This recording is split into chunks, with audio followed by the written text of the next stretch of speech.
The CDC came out with recommendations just last week on opioid prescriptions, and the state of Massachusetts recently passed the most stringent prescription law in the country. We are basically going to mirror that law hopefully later today. What does it do? It does two main things. If you are an adult 18 or over, your first prescription supply can be no more than 7 days. After that time, a doctor could prescribe more, but there's a 7-day limit. If you are a minor under the age of 18, under no conditions can you receive more than a 7-day prescription for opioids at any point in time.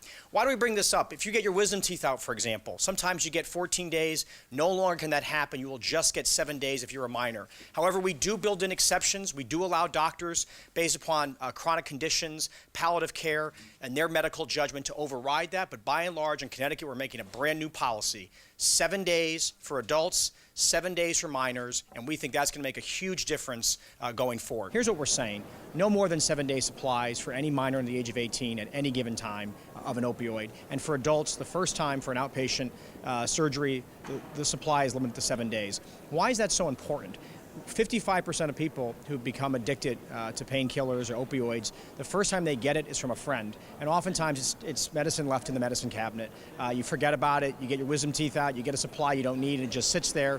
A kid finds it, he gives it to a friend, or he or she takes it. What we're trying to do is limit the amount of supply unnecessarily. Opioids serve a very valuable purpose, as the doctor testified in there, to treat pain. And we don't want people to be in pain or suffering in the state of Connecticut. But we also have to make sure that we're not giving supplies out that far exceed the amount that someone actually needs, and that it ends up in the wrong hands for someone who's not looking for pain reduction, but rather becomes an abuser later in life. So we think it's a great law. We look forward to working with, in a bipartisan fashion, with the governor's office and with the Senate on this, and I think we'll have great legislation by the end of the year.